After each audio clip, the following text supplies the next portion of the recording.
อเฟือวันนี้เหลือเฟือน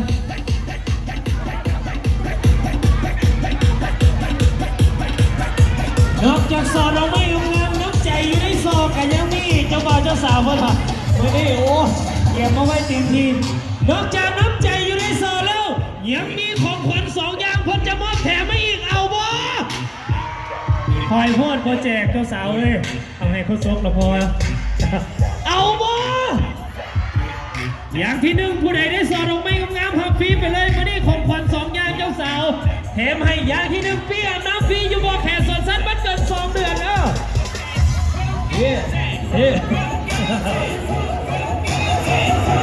พอไปเด้อเป็นระยะอยู่ในโซนเราไม่มีเงินจำนวน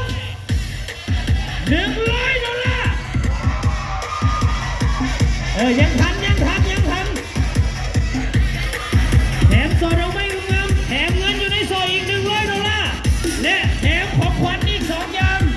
เอาอย่างที่1บอกเอาอย่างที่2เอาแถมฟรีไปเลยวันนี้ฟรียนต์โอ้งานนี้ยิ่งใหญ่ซะเหลือเกินผู้ใดได้สอนเราไม่งามแถมฟรีไปเลยฟรียนต์ไปกับเวียงจันทร์วัดไต่เวียงจันทร์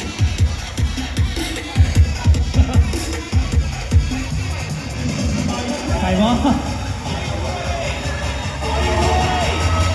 ดูเสร็จแล้ว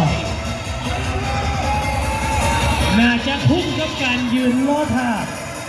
กับสอนเราไม่งามพร้อมด้วยน้ำใจอยู่ในซอเอาทีมงานผู้สาวย้ำมาทางหน้าเด้อผมต้องย่างผู้เบาผู้สาวอยู่ข้างหน้าผู้เบาอยู่ข้างหลัง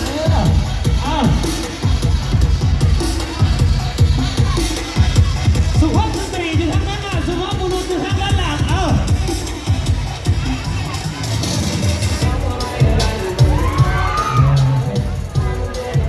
ผู้เบาเขาขโมยเปิดทางฉะนั้นเอาเจ้าสาวเจ้าเบาโยนเองไปทางหลังเลย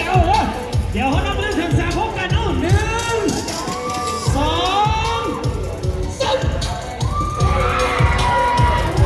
เดี๋ยวผู้ใดได้ไหนไอ้เส้นหัวแม่หุ้มแล้วเพื่อนเลยนะโอ้งานนี้ไปแบบที่ส่วน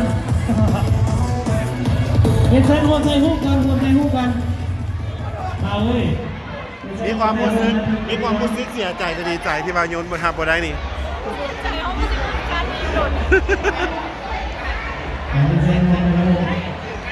ไปพร้อมกันซะเลยนี่ก็คือว่าทางไม่ได้จริงเป็นอาจจะเป็นผู้ต่อไปสุภาพบุรุษจำได้แต่ว่า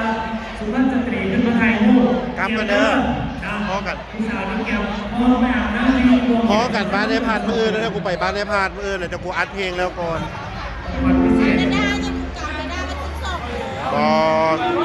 มือกูจะรายการแต่เช้า